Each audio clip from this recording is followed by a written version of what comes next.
about all the times you say, I am in a day. And it'll reveal so much about what you're believing about yourself, what you're believing about others, and even why you're getting the outcomes you're truly getting. Because as you are in your heart, as you believe you are, that is who you will be on the outside. Out of the abundance of the heart, everything will come forward from that. And so whatever you believe you are, you will act like that.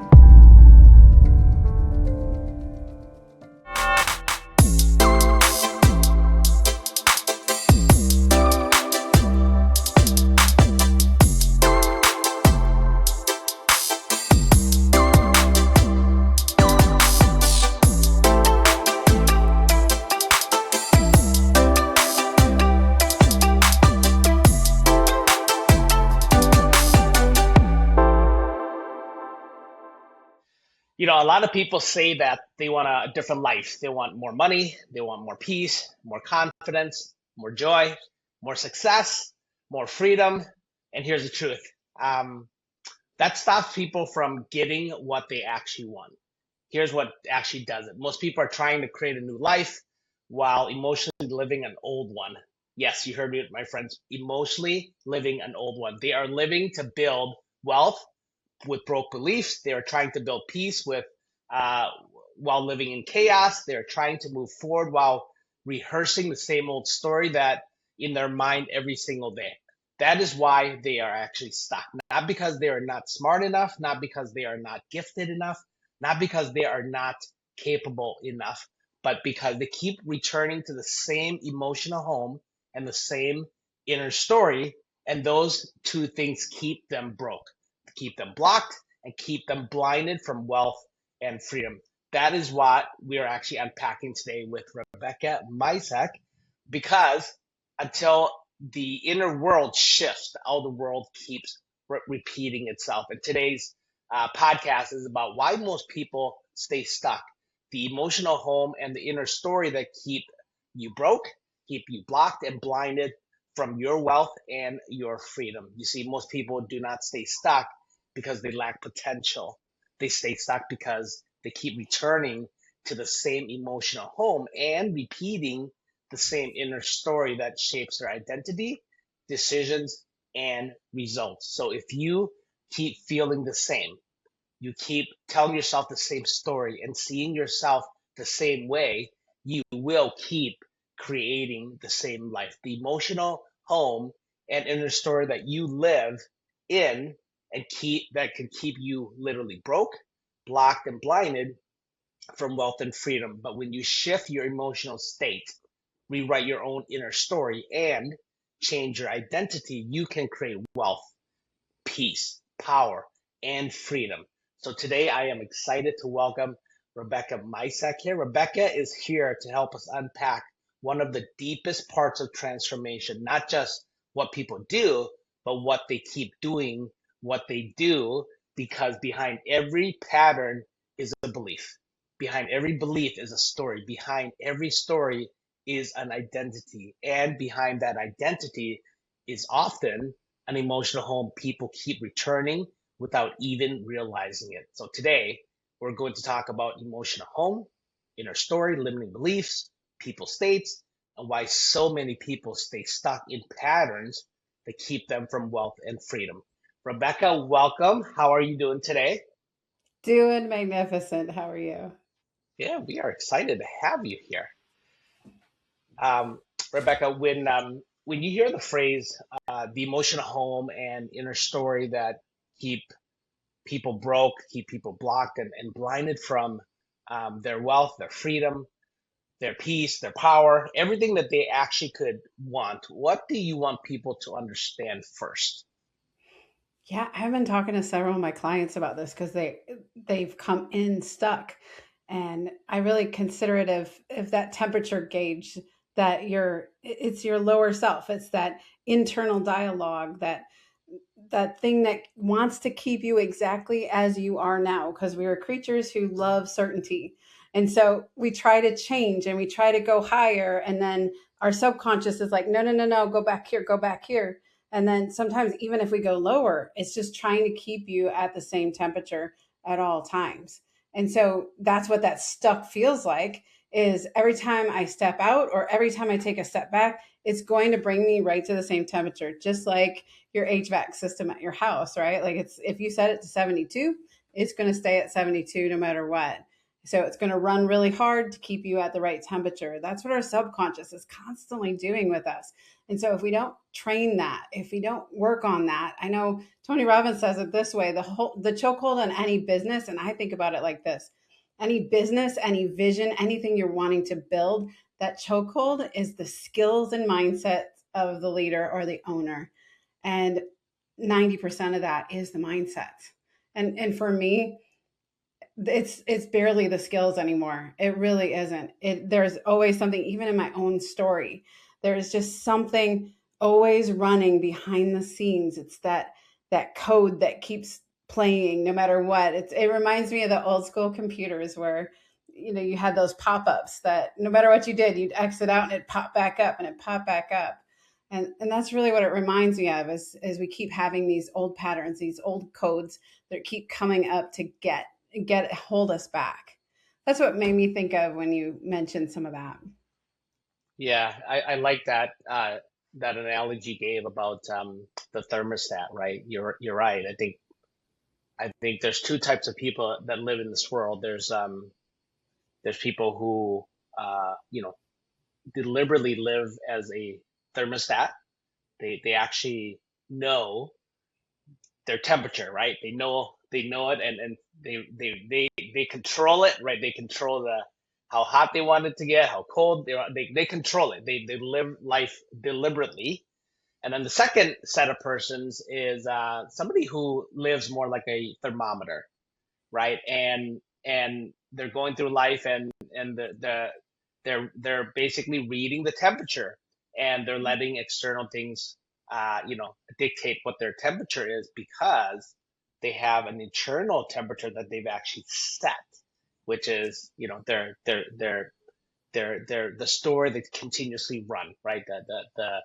The same old pattern, the same questions, and that is set with almost like a software. As a matter of fact, I was talking to my brother yesterday. We were we went out. We just we got to Vietnam, so we got here pretty late. But our flight kind of came in like almost 3.5 hours late, and but we got here. We had a great dinner, and then we were just kind of hanging out, and we were talking about this, and I gave him an analogy of a computer. I said, "Oh, man, remember when we used to want a better computer, right? A new operating system comes up, and I remember Phyllis would take my laptop, my wife. She because I that's not my thing, but that's her thing, right? She would literally spend hours, hours, right, uninstalling the software, Yes. right, to the hardware. We're not changing the hardware. Back then. We didn't really change hardware, because if you want to go out and buy a laptop, you'd spend easily 3, 4, 5 thousand dollars back then. So it was easier and more cost effective to change the software. The hardware remained. So it makes sense. So she spent hours just uninstalling the old software in order to install the new software. So I was talking to my brother-in-law about this, and I'm like, it's kind of like that. You're trying to install new software, right? You're trying to install new software without uninstalling old software. And he's like, God, that makes so much sense. So you're trying to change. So what do people do these days? Instead, nowadays it's honestly costs less, right, to just change the entire computer. While people have that mindset has actually spilled over into life, into relationships.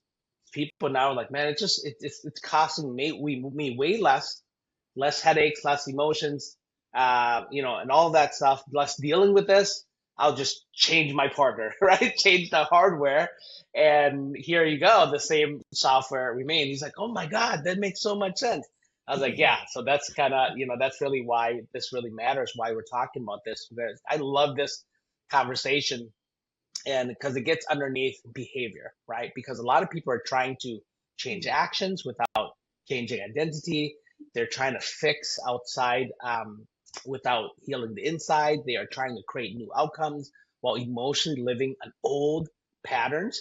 And they're trying to move forward while telling themselves stories that keep them small. That is why this conversation matters. Because if someone really wants transformation, they need to understand what is happening beneath the surface, their identities, their beliefs, their state, their emotional home, their inner story.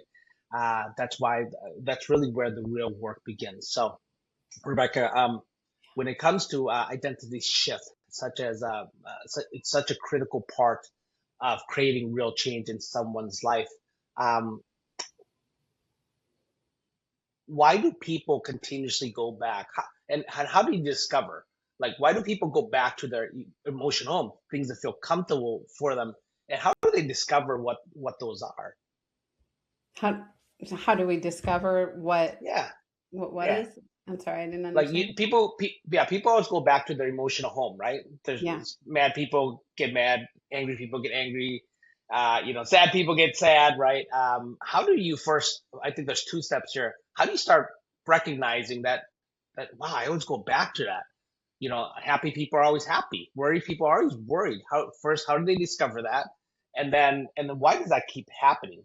How do they discover how to actually start shifting that? How, well, that's the thing. Behavior is never the issue. But we are always looking like, why do I keep doing that? Even with our eating habits. Why do I keep eating that ice cream? Yeah. Why? And the reality is it's really never about the behavior. It's always something deeper than that. It's about the belief. It's about even your own identity, as we were talking about, is how do you see yourself? Somebody's I remember back in the day, I had a period of time where I smoked cigarettes because I was a not smart high schooler, right? And so I was a smoker. But when I quit and when I wasn't on that anymore, like somebody could offer me a cigarette and I'd be like, no, I'm not a. So what do we say? Like we say these words, I am blank. I am fat. I am skinny. I am solid. I am faithful. I am loyal. I am depressed. I'm annoyed. All those words, anytime you say the words I am, you're creating an identity around yourself. So just, guys, anyone who's listening right now, just think about all the times you say I am in a day. And it'll reveal so much about what you're believing about yourself, what you're believing about others, and even why you're getting the outcomes you're truly getting. Because as you are in your heart, as you believe you are, that is who you will be on the outside. Out of the abundance of the heart, everything will come forward from that. And so, whatever you believe you are, you will act like that. And so, we look at these behaviors. We're trying to lose weight. We're trying to have this great life. We're trying to build wealth, all these things, but we're only looking to change our behaviors. I see that so many times in different like marriage relationships as maybe the husband or the wife is it gets cyclical, doesn't it, Cease? It's like there'll Yeah. be a big blow up and then we'll be nice for a little while and everything will go really well and we're doing great and then all of a sudden, oh, there it is again. And we keep saying, gosh, we're on this merry-go-round over and over and over again. And that's because it's like, okay, spouse is mad. I'm going to just try to act right. I'm going to try to do something in a certain way. When in reality, we haven't looked at our belief. We haven't looked at our thinking patterns, and we haven't looked at anything besides our own behavior. And you can't change behavior without changing belief. And so for me, Mm. I start out with, what am I believing? Like, what are those things? It's really great. It starts with awareness, doesn't it? Like, if you really want success, you have to really be aware of what's happening inside of you.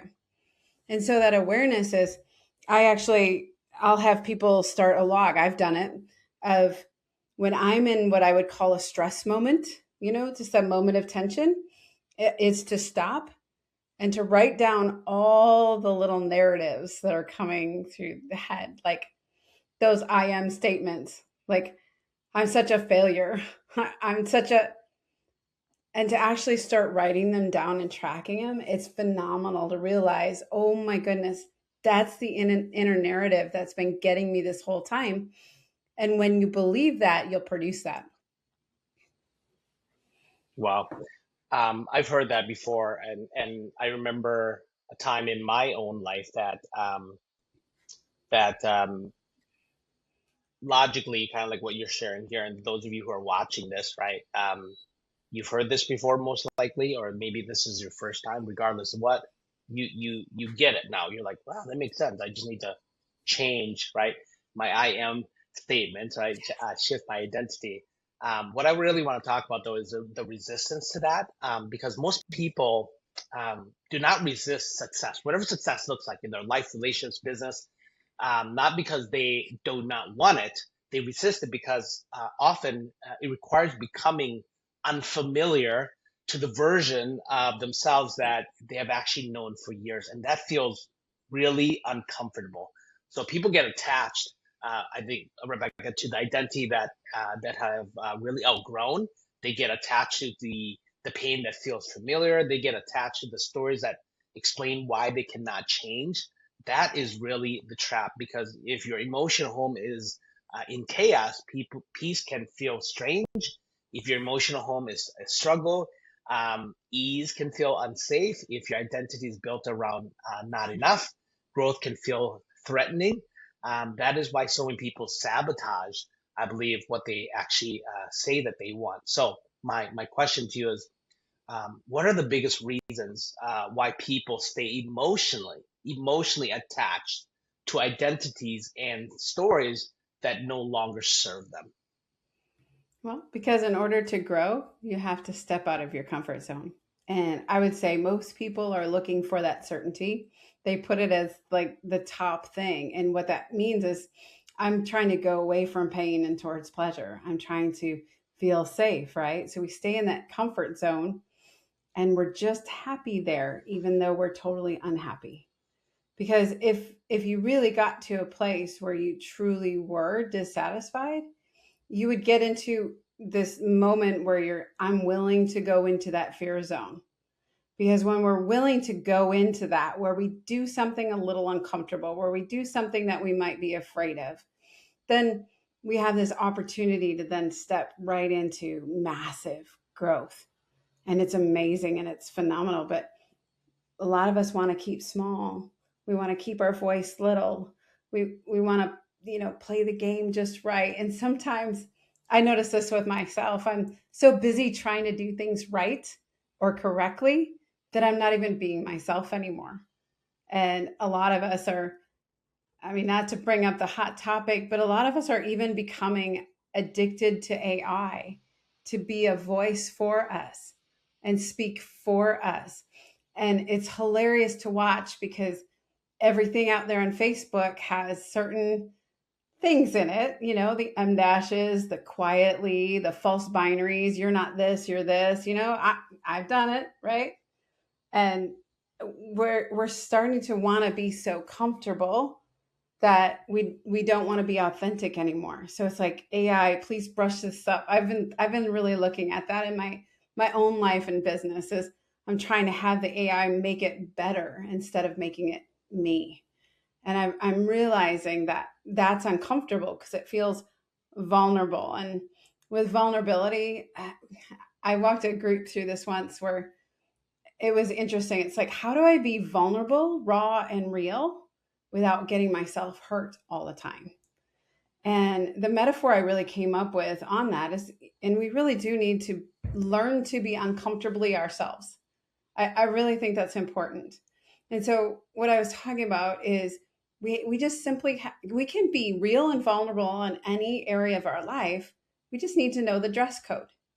And what I mean by that is, you're not going to show up in the office in your bikini, and you're not going to show up at the beach in a three-piece suit. And that's what I equate that vulnerability to is, what arena am I in right now?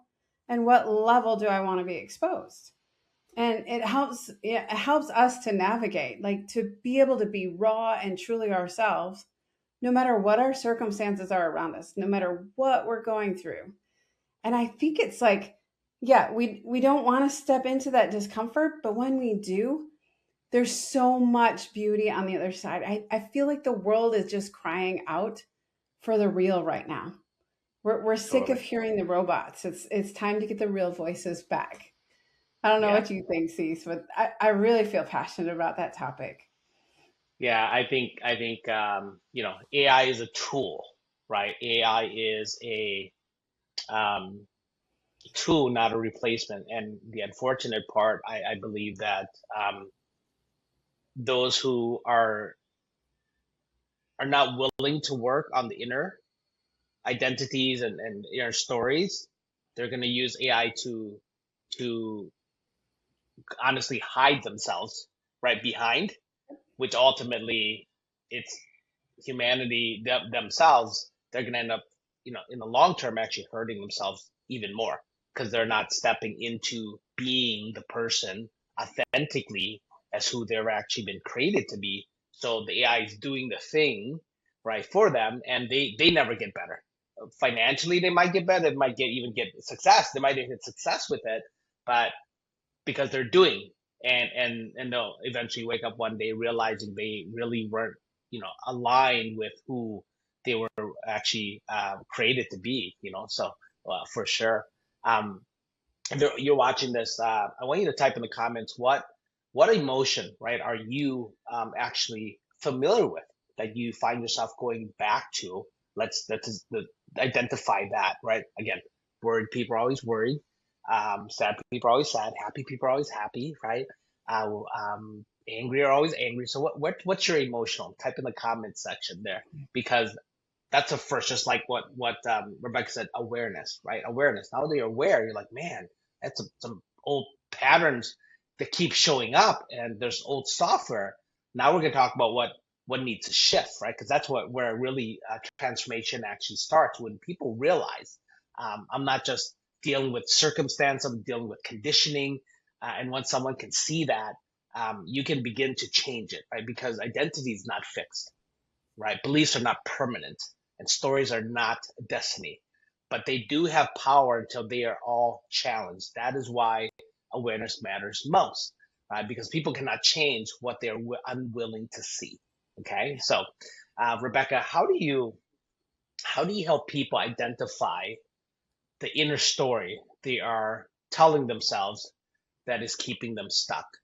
You know it, they know it, so they're familiar with this emotional home that keeps getting triggered, these patterns. But how do you help them identify what their actual inner story is that's keeping them stuck? Yeah, I'll ask them questions, excuse me, open ended questions that will help them to go, okay, where did this come in?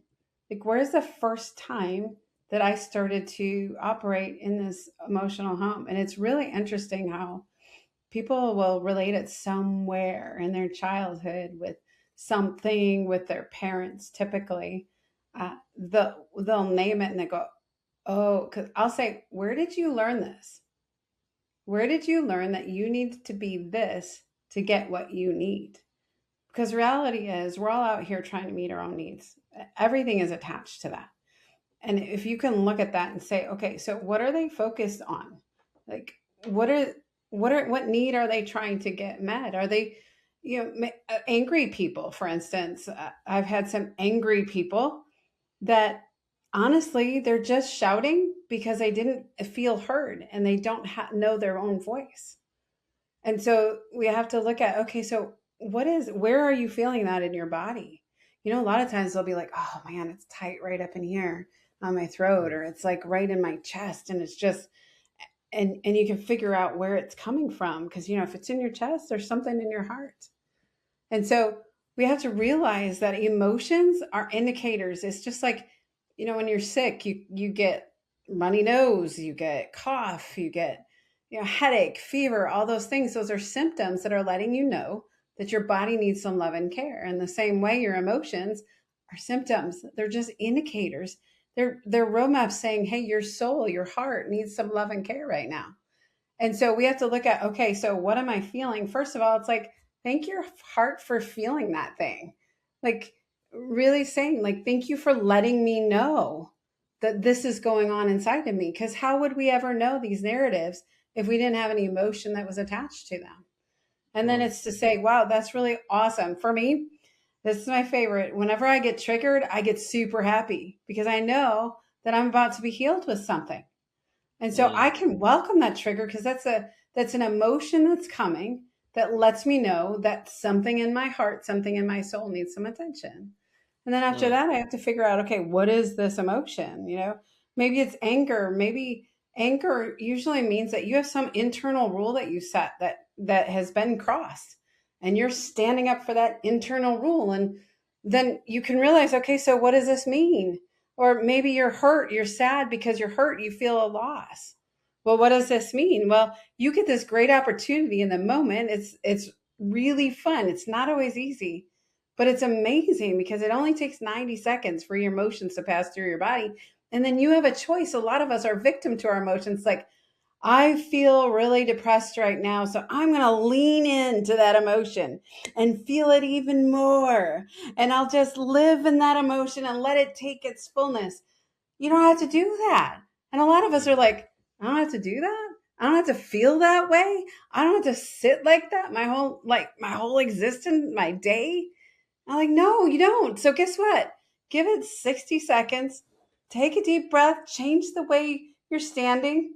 Change the way you're breathing. And then you ask yourself, do I need to believe something different? Or do I need to do mm, something different? A lot of times we're overwhelmed by our emotions. It's like the flood of anger or the flood of upset or something is overcoming us. And we get caught in that stream. When in reality, if we just take a minute and we take a deep breath and put our shoulders back and put that smile on our face. Because you can wear a smile, you cannot stay in a bad emotion when you're sitting mm, there showing at least 8 teeth, right? mm, And so put a smile on your face and then go, okay, so I feel angry. What is that emotion trying to tell me? Or I feel really sad. What is that emotion trying to tell me? Because that's all it's doing is trying to give you a message.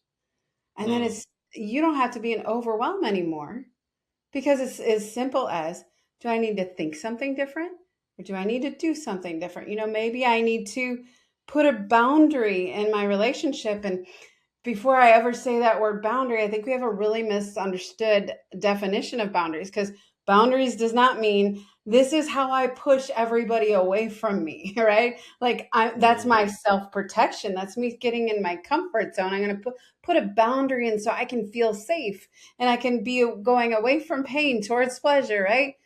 But boundaries are different than that. Boundaries are created to protect relationship. It's meant to actually hold that relationship. And so maybe I need to put a boundary there to say, like, I'd be happy to talk to you when we both can be calm, right? mm. Something like that. Or maybe I just like, okay, wait, is that true? But he should be this way. Like, he should be nicer to me. And Or that's he the should that's the have. ru- and that's the rule that you talk about, right? The he Yes. should be or she should. Okay, the rule. So what's the difference between how can somebody identify whether it's a belief or a rule, right? What's the difference between a belief and a rule? Because both shape essentially on the external, at least, how people see you, how people believe you are, your identity, right? So how does one know that that anger, that emotion that gets triggered, is actually driven by their beliefs or their rules? Hmm. That's a really good question. See, so I'm not totally certain because our beliefs are what are creating your rules. The story you're Okay. telling yourself, the belief that you have, will set up guidelines about how life is to be operated. And it's so Uh, interesting because when we have these rules, we expect everybody else to have the same rules as us, don't we? And so mm, I really believe that the rules come from the belief. So so that's if the we that's figure out what the we're believing, we'll know why we have the rules we have. beliefs are your thoughts, right? That's what you're thinking, and then the rules are actually what you do. So it's Yeah. what you think and what you do. Okay, makes sense. Because then if you're thinking one way and the rule is set, well, this is what you do then, but then somebody breaks that rule and somebody doesn't do the thing that you believed, people should do, then that's like, that's wrong, right? That's so wrong. Okay, that makes sense. It Yeah. makes a ton of sense. Um, how do you help someone separate um, who they truly are from the identity that they've actually learned to survive with? How do you help them separate from that? Yeah, I've done that a lot. Like, I was able to serve a woman who she had divorce papers on the table. She had left her husband. They hadn't been intimate in 10 years, and they were just, it was locked down. There was no progress. And what she said to me is like, I don't know if this is going to work because I don't even know who I am anymore because I've been so busy. Mm, And this is that people pleasing. I've been so busy trying to be the person I think I'm supposed to be that I've lost track of who in the world I actually am. And that's so interesting. But to me, it's such a cool invitation to adventure and exploration. You know, we say pain and we want to shut off the pain, but sometimes the pain is there for a purpose. And so, with this particular client I'm talking about, we just looked at every area of life and like, who do you want to be? Because you're not you're not always innately the same person. Like, when you're 5 years old, you're very very different than when you're 45 years old, because you're always growing, you're always morphing, you're always gaining a new shape or a new, you're kind of like a diamond. Each person's like a diamond. They have different facets of themselves that they need to explore. So it's a moment of like, okay, slate clean. If you weren't trying to please this person, whoever we're talking about, if you weren't trying to be what's expected of you, which is funny, you take the DISC personality test, there's always two outcomes. It's what is expected of me and what I truly am. And I always think mm, that's so interesting to see how they're totally different. But it's just to look through different areas of life, and it's like getting into a sandbox and digging up the toys of like, what can I find in here? Most of it's like, if you get into my heart, we're going to find some stuff, right? That's never, that has never been the case. We think there's something innately broken in us. We think there's something wrong with us. But the reality is, all of this is an incredible invitation to just have an adventure with your own soul. Relationship is everything. And that relationship with yourself is such a fun thing to explore. So I just love sitting with people and saying, well, who would you be if nobody was putting any pressure on you to be something? Or who would you be if you could not believe that thought anymore? mm. Yeah, yeah. You find yourself staying true to your identity, right? Authentically, instead of you living according to somebody else's rules or beliefs and stories of how you should be. Yeah, for sure. I believe that definitely is the that's really where the real work actually begins, because awareness alone does not complete the transformation. A person No. can see the problem and still go back. Why? Because the body remembers, the nervous system remembers, their emotional home keeps calling them back, right? That is why uh, your state, right? Your state matters, and your state is all fueled or driven by all of that, by your beliefs, your stories, your rules. Because when people are in fear, shame, overwhelm, or stress, they think differently, choose differently, and actually act differently. And when they are in peace, certainty, gratitude, confidence, they access a completely different version of themselves. So my question is, what practices, Rebecca, can that you've actually helped people begin to really shift their state more intentionally? What are Yeah. some good practices? First of all, can we start the day differently? I'm personally on a mission to change how people approach Mondays. For instance, we particularly have a Monday call because I want to change the mindset over Monday of like, oh gosh, it's Monday, it's back to the grind, right? What if Monday was awesome and you're so excited to get going in your week? What if the first thing you did when you woke up was to actually just think about what is the result I want for the day? And what outcome am I going to be truly excited about seeing come to life as I walk through this day? Instead of rolling out of the bed, let's grab our phone and see who left us messages. And you wonder why you're in a bad mood, right? And so Mm, I help people. The first it's bookends, really. You think about, how mm, am I starting the day? And then all during the day, it's those little check-ins. And it takes a little bit to get it going. Sometimes I say, hey, hit a timer every 60 minutes. I want you to take a moment and just appreciate. Just appreciate and reward yourself, because celebration and praise is the language of the subconscious. And that was mm, one of the hardest things for me to learn, was to actually celebrate myself.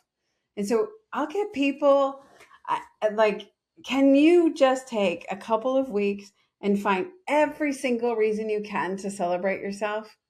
It's like, yes, good job. Yes, good job. And then all of a sudden your subconscious is changing, like, oh, I want to do more of that. That feels good. Let's keep mm. going, right?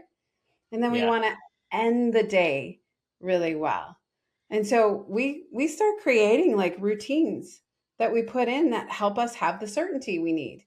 Those routines give us that safety when, even when we're stepping out and having to be really courageous in our life. Getting up and going to bed in with the same routines can help you. And one of the routines I really think is important, it's called the brain dump. Everybody resists that for some. Okay, I'll be honest. I've always resisted because I don't like writing. I'm a verbal Yeah. processor, Yeah. but fine. Yep. Yep. Yep. Get your spouse to sit there and let you process. But that daily debrief, that brain dump, will help you sleep better. And I'll tell you what, if you don't have your vitality, you don't have anything. And I know achievers, I mostly work with achievers. We will do everything to avoid actually having fun, getting some rest, enjoying our life, and being in gratitude.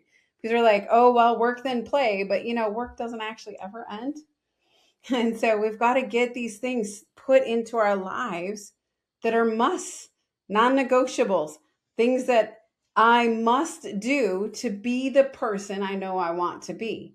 Because Mm, otherwise, we're just got, I shouldn't eat the ice cream. And that means you're going to go eat the whole pint when you're like, I shouldn't eat the ice cream, right?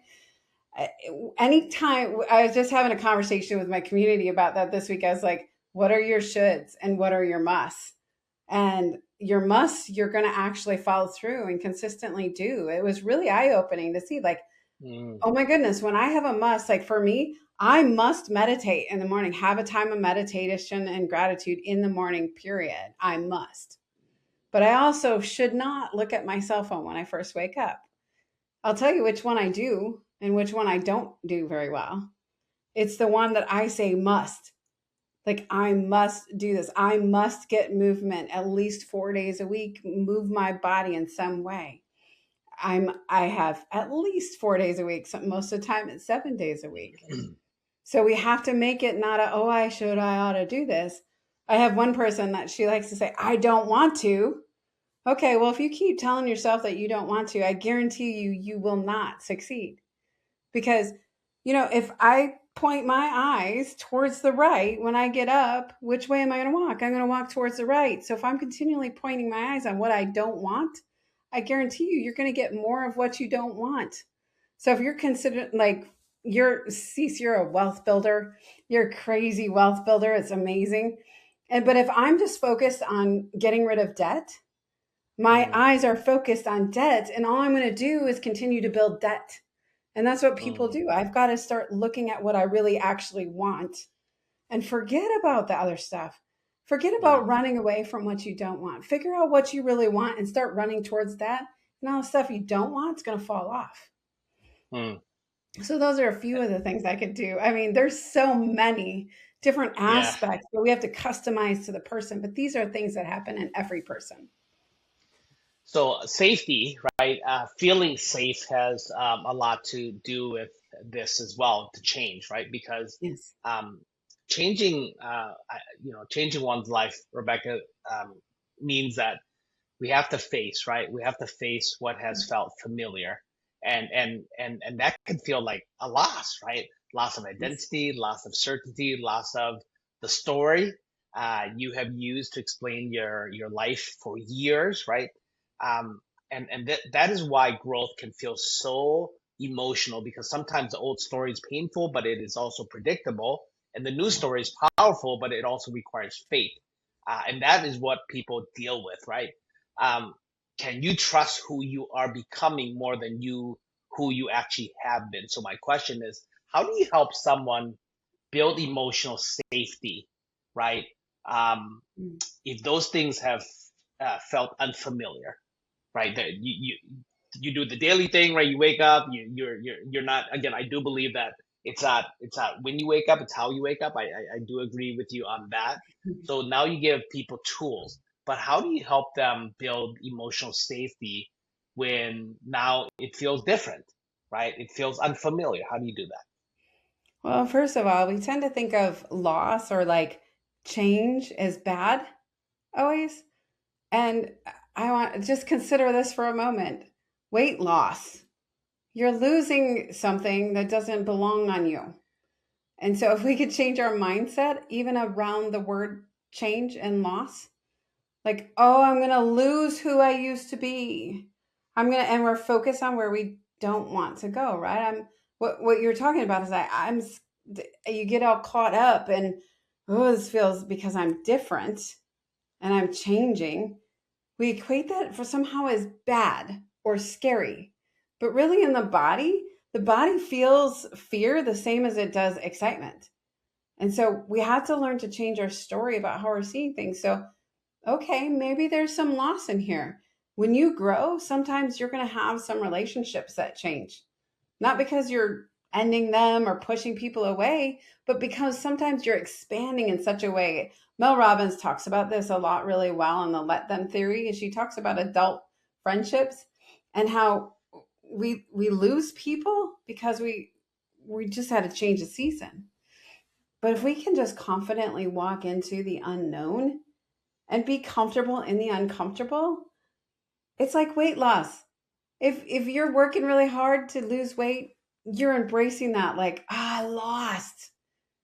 You're excited about losing something. So what if we can be excited about losing our emotional baggage, our emotional Mm, weight? Oh my gosh, I just lost 10 pounds of emotional weight today. And I'm wow. thinking about, man, how much time we can get back into our lives. A lot of people are like, I don't have time. I'm so busy. And the stories just start going. And it's like, but how much time do you use being in a low, rotten state? Because believe it or not, when you're in a low state, when you're anxiety, stress, overwhelm, all those things, time seems to go really quickly, doesn't it? All of a sudden, it's like, shoot, where'd my whole day go? What happened here? It's because you're in such a bad state. But if you can get into and change what you're focused on, change the story you're telling yourself, change even the way you're showing up in your physical body, and get comfortable with being uncomfortable. That's me. That is just me in a nutshell. Is I'm just comfortable being uncomfortable. Everything is uncomfortable because it's always about change. But if we can actually just the stories and the shifts, like I say, I'm triggered, that makes me extremely happy because I know I'm going to get healed. Or something feels unfamiliar to me and I'm like, this is like a new trail to hike, this is a new Mm. adventure to have. And it's really about the meaning we're giving these things. So it's like, are you going to cower in the corner over here just to be comfortable? Because the reality is, when you cower in the corner to be comfortable, you're going to find yourself way more uncomfortable because you know that you're made for more. You know that you have unlimited potential. You know that you could be everything that you're dreaming to be, but you're sitting there cowering in the corner, making yourself smaller, not dealing with your own emotions. And you think that that's the right place to stay. But the reality is, if you would just jump and just go forward, you realize there's such an amazing journey to have. So if I was going to solve that all in one word, it's like, let's change the meaning we're giving of things and change the way we're approaching things. Loss can be great and good for us. Mm. Change is amazing and helpful because it's adventure, it's variety, it's exploration. You are the pioneer of your own life. So why not just go for it, right? So sometimes we just have to do the next step, Mm, just the yeah, next right thing. yeah, And yeah. when you do what I remember me and my husband were hiking and we had to get over a water crossing and I'm like, "Oh gosh, here we go," cuz we have to hop logs and rocks and it looked a little bit intimidating, but once we got out there, we're like, okay, this one will hold us up. This one might not. We figured it out, and one step after another. And before I knew it, I was already across the water crossing. And no, I didn't fall in the water. I found out it wasn't that scary. It's the same thing with our life. If we can just take one more little step Mm, and just yeah. So explore and see what could become. yeah, yeah, totally. So let's get practical with this, right? Because awareness is powerful, but action creates integration. Just kind of this Yep. story that you just shared there. If someone wants a different life, different relationship, different business, different wealth, right? Um, and they begin to notice what they believe, what they feel, what they keep telling themselves. That means that what you're saying is, for them to slow down, right? Listen inward Mhm. and be willing to challenge familiar patterns. So, um, for the person listening to this, Rebecca, right now, what is the one thing, right? I don't want 10 things, right? Because you're right. I think that very next step is important. What's the one thing that they should take? Right? What's the first step they should take if they want to begin shifting their emotional home and their inner story? If you could do just one thing, What's the first thing? I'm trying to decide from my Rolodex of things. You know what? It sounds stupid simple, but it really is life transforming if you can just start with not daily gratitude, but actually appreciation as like on an hourly basis of not only your Mm, circumstances, and it has to go beyond like, I'm so glad I'm still above the dirt, right? We can do better than that. It's appreciating those little moments of like, me and my husband, we go for a sunrise walk every morning, and I just put my face to the sun. And it feels so good, and it resets my body. And I just, oh, thank you. That's awesome. And then I also say, "Hey, you got your butt out of bed and you went for a sunrise walk. You're awesome. Well done." If you can do those two things, just appreciate and celebrate, that is your first step, silly as it may sound, to an incredible changed life. It really is groundbreaking, earth shaking to do those two simple things consistently and repeatedly. And I know a lot of us out there, we feel like, oh gosh, we get so used to that self judgment and, beating ourselves up. But I'll tell you what, you keep doing that, you're not going to get where you're really wanting to get. So if you would, this is the one thing, if that was the one thing I could take away, learn to celebrate everything. Everything. right. So this whole interview um, led up to this last question that I just asked her. And I don't know if you guys heard that, but she gave you one thing. There's so many things that she can give you. There's so many things that you can actually do. There's so many steps for sure. But I 100% knew that she would actually answer it exactly the way she answered it. Because I started doing that practice like 6 years ago. Um, and when Rebecca gave you the step, which is just learn to appreciate, right? Appreciate it. Um, 'Cause most people it's easy, right, to appreciate the good stuff, right? Phenomenal. But learn to appreciate the bad stuff too, right? Learn to appreciate the stuff that goes wrong. Because then she's right. Once you learn to appreciate that, then you start to shift from, wow, this is happening to me again, and to this is happening for me. Yeah. There's growth here. There's learning. There's this new thing. There's this right? There's this thing I didn't know that was a problem that I can actually solve or figure a way out, right? So you start to appreciate everything around you, and then things just start to shift, right? For sure. So I don't know if you guys heard that, but learn to appreciate everything, right? So it's not all, even the bad stuff, right? Yes, So I hope especially the what bad stuff. yeah, especially the bad stuff for sure. So, um, look, what we hope you actually take from this conversation is very simple. Most people do not stay stuck because they're broken. They stay stuck because they are loyal to an emotional home, an inner story, and an identity that no longer fit who they are meant to become. But that can actually change, my friends. You can shift your state. You can challenge your beliefs. You can release the old story, and you can become someone new. That is where real freedom actually begins. Not just when your circumstances change, but when your inner world change first. So, if you are here and you are ready for that, so comment the word shift below if you are ready to let go of the old story and step into this new identity, right?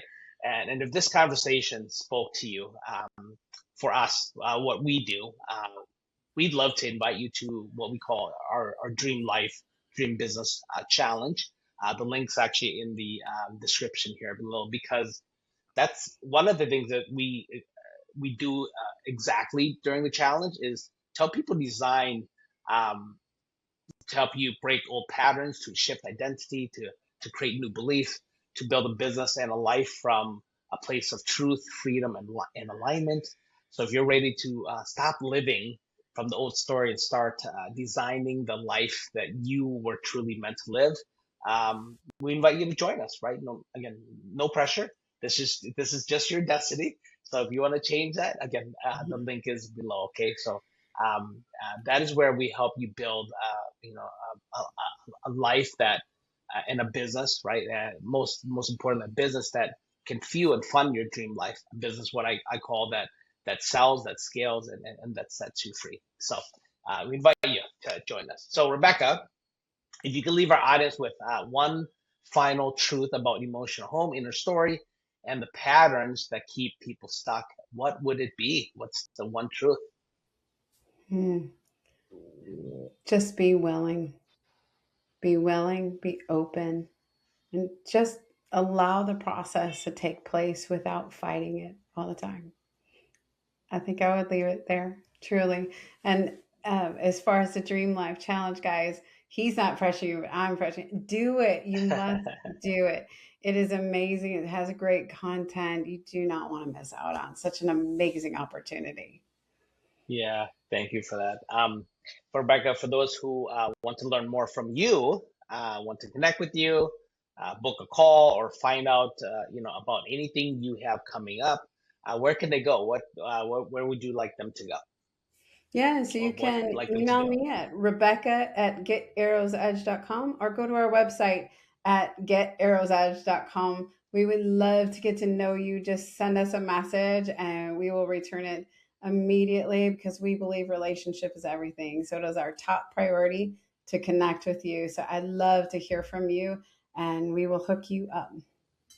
Awesome. So the link will be there as well. So in this description. So Rebecca, it's been a pleasure having you. And for those of you who are ready to stop being broke, blocked, and blinded by the old story and start stepping into the freedom, and you're going to be at the challenge. We'll see you soon. Other than that, thank you very much for being here. Stay blessed. Rebecca, Thank you, have an amazing C's. rest of the Bye, week. everybody. Enjoy your travels.